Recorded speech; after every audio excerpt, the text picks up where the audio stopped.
A bad title tag means less clicks to your article when Google is trying to assess whether or not to rank it at the top of page 1. Less clicks means that you're going to move further down the priority list as Google tries to assess whether or not your content fulfills search intent. So in today's video, we're going to dig into first, what are title tags? And then we're going to take a look at the strategies that 2 of the best SEO blogs of Ahrefs and Backlinko use in order to optimize their title tags. Hey, I'm Will, and if you're new here, I'm a startup founder and operator who loves to talk about sales, entrepreneurship, and content marketing every single week. This video was requested by Siddharth. If you want to see something in particular, tell me in the comments below. First, let's go over what a title tag is. Title tags are HTML elements that give descriptors as to what the page is all about. If you've bought a hardcover book lately and you read the back cover for what the book is all about in that synopsis section, that's essentially what a title tag is, but is in even fewer words. The best title tags are typically 50 to 60 characters, and the reason why is because Google only gives you so much space before they'll start to cut off your title tag. If you want to see what a test title tag might look like, you can use Moz's title tag preview tool and then input your desired title and see what it might look like in Google. If you haven't already done that yet, you should also do that right now for this video.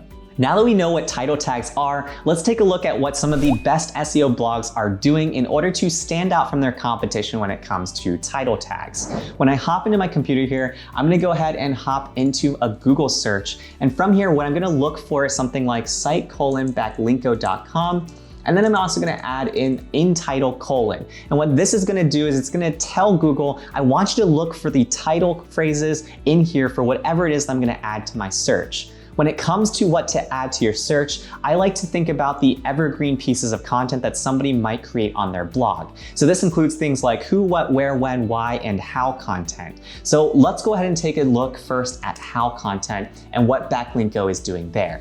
As I work my way through the results, the first thing I'm noticing is that Backlinko often prioritizes the long tail phrase of the how-to content they're trying to fulfill. So for example, they're covering things like how to write a blog post or how to promote your blog and so on. And they're also doing things like including the year into their titles. So these are some of the things that we're picking up on as we go through these results. If we look at one of the examples here, how to promote your blog, 21 new strategies, the first part of this title tag is fulfilling search intent. And then the second part of the title tag is specifically giving the reader or the search user a clear reason as to why they should click into this post, because there are 21 different strategies and they're also new strategies. As we work our way down the page, we also see the other result for what are backlinks and how to build them in 2021. The reason why this is really helpful is because it will address the intent of what somebody might be searching for when they're wondering what backlinks are, but it also starts to solve their actual problem. It starts to tell them exactly what they should do with backlinks and give specificity to the particular year in question. Another title tag I wanted to draw your attention to is this one on how many people use Facebook in 2021-Backlinko. The reason why I wanted to draw your attention to this one is because you'll notice how it uses that format of fulfilling search intent, but it also goes ahead and includes the year as well as the domain name into the title tag. The reason why Backlinko does this is because in the case where you have some extra characters in your title tags, you can find it valuable to include your own domain name so that you can build up the authority of your domain name with relationship to the topics that you're talking about. So in other words, Backlinko wants some sort of relevancy to be drawn in to Google to signal to Google, hey, we talk about how many people are on social media, how many people are on Facebook on our blog. So that's the importance of using those extra characters that you might have when it comes to optimizing your title tags. Now that we know that Backlinko has some great title tags, let's take a look at what one of their close competitors, Ahrefs, is also doing in title tags. For this, to make it a little bit more fun, I'm going to try to find posts that are very similar to the 3 examples we just went over with Backlinko. For the first one, I'm going to dig into Google again and then search for something around promoting blogs. So I'm going to do ahrefs.com and then maybe I'll do something in the title like how to promote blog. And when you do that, you'll notice that they do have a post that is related to promoting your blog. The reason why is because all of these SEO sites are trying to target the same core search intent, which is why there is going to be a lot of overlapping traffic with them. But in this case, what I want you to notice is how Ahrefs is prioritizing the search intent once more in the very beginning, how to promote your blog. And then what they have in the second part is 7 fundamental strategies. So in the second part, they are again trying to give a reason as to why you would click in. And oftentimes what I've found in the past through research is that odd numbers actually perform better than even numbers. So I'm sure that this has gone into their calculus when thinking about what to put their title tag as. Another thing I want you to notice is how they've also used the word strategies once more, which we saw Backlinko use as well. What this probably means is that both Backlinko and Ahrefs took an evaluation of what the search intent was and believed that people would want to click into strategies more so than anything else that they might put in the title tags. Comparing the two though, I'd probably click into Backlinko's title tag over Ahrefs' title tag, mainly because Backlinko's was more comprehensive than Ahrefs. And the best way to test this is to actually do a new Google search and look for this actual phrase and see who ranks higher. So let's go ahead and take a look there. To put this to the test, I'm in an incognito window and I'm gonna type in how to promote your blog. And what you will notice is that when I look for it, Backlinko is outranking Ahrefs. You can see how Backlinko is one above Ahrefs. They're not at the very top, but you can see the reasons why that is. It's probably because of the case in which it's just way more compelling for me to click into the one that has a higher count than the other one, as well as potentially new strategies. What you'll also notice is that the ones that are actually outranking Backlinko are the ones that actually are stating that they have even more strategies. So this is evergreen on evergreen content in which everybody's trying to compete for this very popular phrase. For our second example, we're gonna look for something in Ahrefs' blog around backlinks, because that's what we looked at with Backlinko. So again, I'm gonna do site.ahrefs, I'm gonna isolate for the blog, and then I'm gonna look for what are backlinks. And what we'll notice is that Ahrefs' title tag for this is what is a backlink, how to get more backlinks.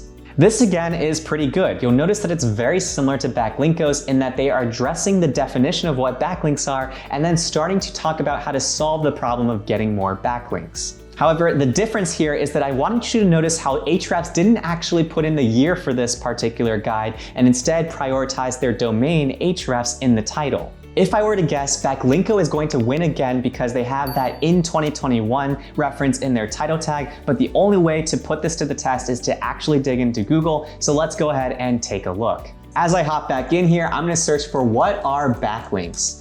And lo and behold, the #1 result is Backlinko's what are backlinks and how to build them in 2021. Ahrefs is actually number 3 here, and you'll notice that the year ones are being prioritized above Ahrefs' content. For the third example today, I wanted to dig into something else because I wasn't able to find an analogous post for Backlinko's post on how many people are on Facebook. But the one I wanted to draw to your attention today on Ahrefs is their post on how to learn SEO. So let's take a look at this title tag. It's how to learn SEO, and then in parentheses they said, and stay sane. The reason why I really wanted to draw this to your attention is because what Ahrefs is doing really effectively here is they're pulling on the emotional side of the search intent. You can imagine that somebody looking to learn SEO is probably going to be feeling a little bit overwhelmed and they're getting a little insane. And so what Ahrefs is really covering here is that emotional pull as to why I would click this over some other site on the internet. This is something that you're going to want to use in moderation with the posts that you think are going to be most motivating to actually click into. You don't want to make every single one of your titles clickbaity because then the effect actually wears off. When we take our look back into an incognito window and search how to learn SEO, we'll notice that actually Ahrefs is below the fold here. They are closer to the bottom of page 1 than they are at the very top. And if I were to guess the reason why, it's probably because Moz is doing a great job of really highlighting that long tail of learn SEO, and then they're also covering the side of this is a free place to learn SEO for the year 2021. So this is a great example of how you can really think about the different intent, because what Moz is doing differently than some of their competitors is notice how theirs really kind of stands out versus the other ones. They've used this dash really effectively to stand out from the pack. They're using brackets to make the year stand out, and they're probably getting more clicks because people are so used to getting pitched on some sort of paid program to learn SEO that Moz is clearly going after the people that are looking for free resources. There are 5 things you should take away from the examples we reviewed today when it comes to title tags. The first one is make sure you include the year whenever possible for the topic that you are writing on. We noticed how the top ranking post typically had some variation of 2021 in the actual title tag. The second thing to remember is to try to have odd numbers over even numbers when it comes to writing your title tag. The third thing to remember is to make sure that you're using brackets or parentheses when you're trying to draw attention to a particular thing in your title tag. The fourth thing to remember is to consider adding your domain into your title tag to signal to Google that you have some authority and relevancy to the topic that you are writing about. And then the fifth thing to do is to make sure that you're looking up what other people are doing so that you can actually identify how to stand out from the rest of the pack. I want to hear from you. What did you learn from today? If you made this far in this video, you are the real MVP. Hit that like button below to get your blue thumbs up trophy. Consider subscribing for more content like this, and check out more of my content over here that YouTube thinks you might like. Be sure to get my Content Jumpstart Kit if you haven't already snagged that for more tips and tricks to level up your content marketing. And I'll catch you guys in the next video where we dig into some more topics to help you rank on page 1.